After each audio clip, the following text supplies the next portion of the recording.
अस्सलाम वालेकुम रहमतुल्लाहि व बरकातुहू। My dear students and viewers, उम्मीद है आप सब लोग खैरियत से होंगे। स्टूडेंट्स, जैसा कि आप जानते हैं कि हम ऑर्गेनाइजेशनल बिहेवियर की क्लास में लीडरशिप का चैप्टर जो है उसे डिस्कस कर रहे थे। लीडरशिप के हवाले से हमने इस चैप्टर के स्टार्ट में लीडरशिप और मैनेजमेंट का डिफरेंस डिस्कस किया।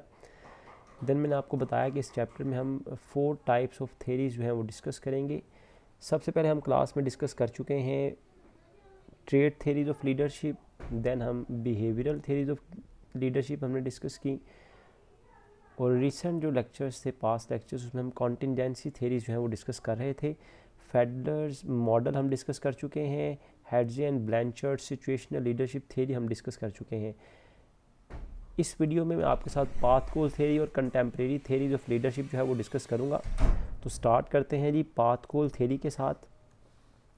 पाथ गोल थेरी, जैसा कि नाम से जाहिर है कि ये एक ऐसा लीडरशिप मॉडल है जिसमें लीडर जो है वो अपने फॉलोअर्स को पाथ प्रोवाइड करता है ताकि वो अपने गोल्स को अचीव कर सके।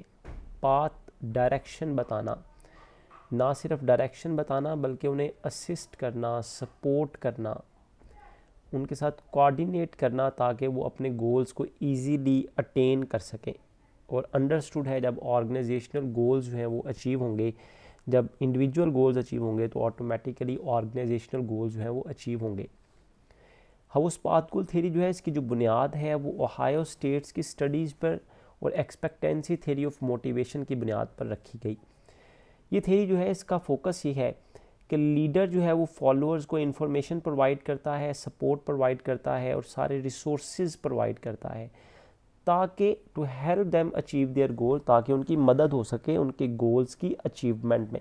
तो पाथ गोल का मतलब ये हुआ जी कि लीडर जो है वो पाथ प्रोवाइड करता है। Leader help clarify the path to the workers goal. Workers goals के हवाले से लीडर पाथ, रास्ता बताता है, डायरेक्शन बताता है। हाउ टू अचीव गोल, इसमें फॉलोअर्स को असिस्टेंस प्रोवाइड करता है। अब ये पाथ प्रोवाइड करना, ये जो स्टाइल है लीडरशिप का, इसके लिए डिफरेंट टाइप्स ऑफ स्टाइल्स जो हैं वो यूज़ किए जा सकते हैं। There are 4 types of leaders, जो कि हाउस पाथ गोल थ्योरी के मुताबिक 4 तरह के लीडर हैं। First type of leaders are called directive leader या डायरेक्टिव स्टाइल। इसमें लीडर जो है वो फोकस करता है कि किस तरह काम को कंप्लीट करना है, काम को, work to be done, work किस तरह परफॉर्म किया जाएगा, उसकी डायरेक्शन बताना, उसकी सिमत बताना, उसका तरीक़ाकार बताना।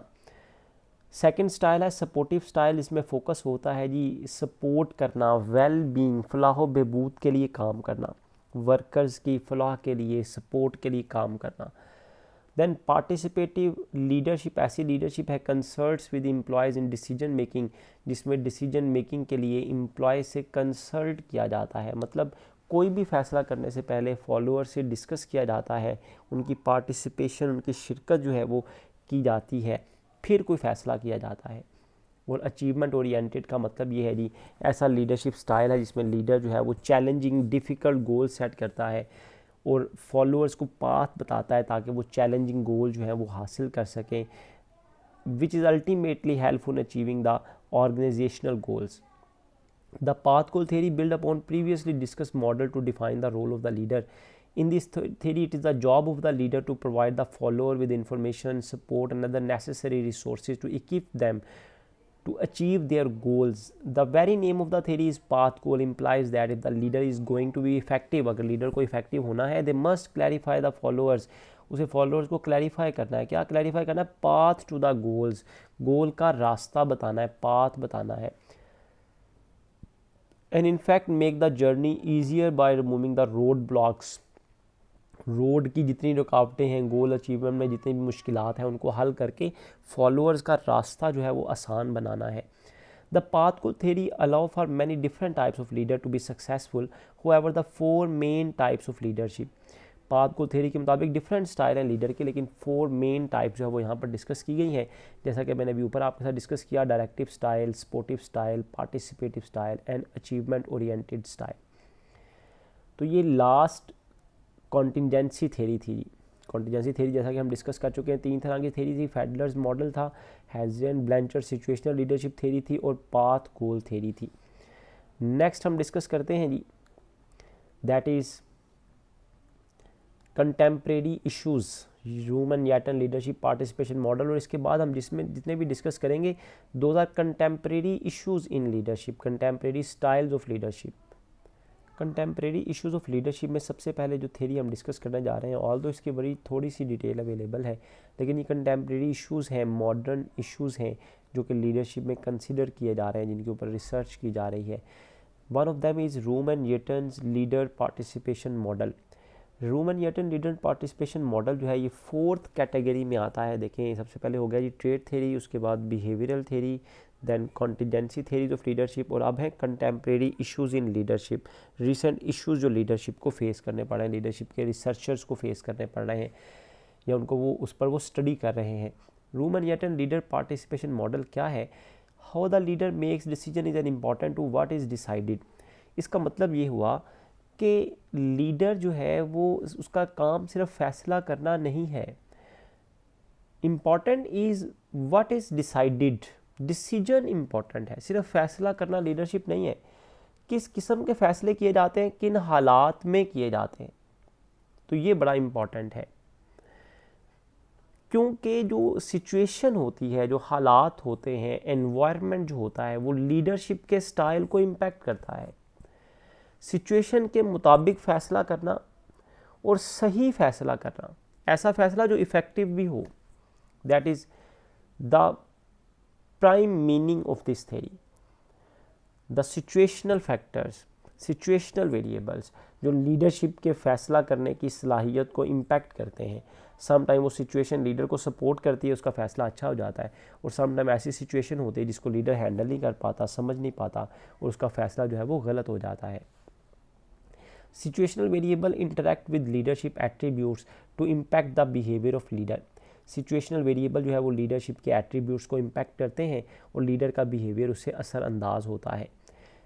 Leaders behaviour must adjust the way the task are structured in the organisation. Leader का जो बिहेवियर है वो सिचुएशन के मुताबिक होना चाहिए, टास्क के मुताबिक होना चाहिए, वक्त की ज़रूरत के मुताबिक होना चाहिए। This is a normative model that tells how participative to be in their decision making of the decision tree. इस थ्योरी के मुताबिक देखें जी, लीडरशिप स्टाइल भी डिफरेंट है और कॉन्टीजेंसी वेरिएबल, एनवायरनमेंट में वेरिएबल भी डिफरेंट है। अब लीडर किस सिचुएशन में कैसे रिएक्ट करता है, that depends upon a leader. Victor Vroom stated that I do not see any form of leadership as optimal for all situation. के एक लीडरशिप जो स्टाइल है, जो लीडरशिप करने का एक तरीका है, वो हर सिचुएशन में कारआमद नहीं होता। The contribution of the leaders action to be effectiveness of his organisation can not be determine without considering the nature of situation.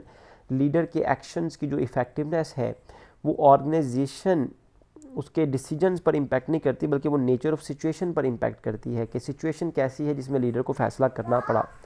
The Vroom and Yetton participation model is based on the fact that situational variable interact with leadership attributes and characteristics in a way that impacts the behavior of the leader. This contingency variable model provides an approach for leaders to follow based on the task structure, leadership style and various other contingency factors. तो there are different type of factors जो leader की decision making ability को, leader के decisions को impact करती है, उनकी effectiveness को इम्पैक्ट करती है। नेक्स्ट थ्योरी है जी, नेक्स्ट मॉडल है that is leader member exchange theory. First theory जो हमने कंटेम्प्रेरी इश्यूज़ में डिस्कस की थी वो तो Vroom and Yetton leadership participation model. Second है leader member exchange theory, LMX theory. Leader member exchange theory जो है ये बेसिकली जो लीडरशिप की एक्सप्लेनेशन या लीडरशिप की डेफिनेशन नहीं है, ना इसका मकसद लीडरशिप को डिफ़ाइन करना है। ये लीडरशिप से रिलेटेड इश्यूज़ हैं, जैसा कि इस थ्योरी में डिस्कस किया गया है कि लीडर के सर्कल में, उसके इर्द गिर्द या उसके जो फॉलोअर्स हैं उनमें से कुछ लोग उसके इन ग्रुप्स में होते हैं और कुछ लोग उसके आउट ग्रुप्स में होते हैं। मतलब फॉलोअर्स में से कुछ फॉलोअर लीडर के इनर सर्कल ऑफ कम्युनिकेशन में होते हैं, उसके करीब होते हैं, उसके साथ रहते हैं, हर वक्त उसके साथ उनकी अच्छी फ्रेंडशिप होती है, अच्छी कम्युनिकेशन होती है, डिस्कशंस होती हैं। जबकि कुछ फॉलोअर्स जो हैं वो लीडर से दूर होते हैं, उनका लीडर के साथ इंटरेक्शन नहीं होता, क्लोज रिलेशनशिप नहीं होता। तो जो लीडर के इन ग्रुप्स में लोग होते हैं, जो फॉलोअर लीडर के इनर सर्कल में होते हैं, करीब होते हैं उसकी ज़ात के, वो क्यों होते हैं? Because they are similar to leader, क्योंकि उनकी आदत जो है वो लीडर से मिलती हैं। They are in the inner circle of communication, उनके साथ उसके करीबी ताल्लुकात होते हैं, बातचीत होती है। ऐसे जो लीडर हैं रिसीव्स फॉलोअर्स हैं receives more time and attention from leader, ऐसे फॉलोअर को लीडर का ज़्यादा टाइम भी मिलता है, ज़्यादा तवज्जो मिलती है, इनको ज़्यादा जिम्मेदारियाँ दी जाती हैं और ज़्यादा रिवॉर्ड दिए जाते हैं। Gives greater responsibility and rewards. जबकि जो फॉलोअर लीडर के आउट ग्रुप में होते हैं, manage by formal rules and policies, इनके ऊपर जो है वो जो ऑर्गेनाइजेशन की बनाई गए कवानीन होते हैं वो इन पर लागू किए जाते हैं। इनको लीडर की कम अटेंशन मिलती है, कम फोकस मिलता है, बड़ी कम बातचीत होती है, फ्यूअर एक्सचेंजेस होती हैं इनकी लीडर के साथ।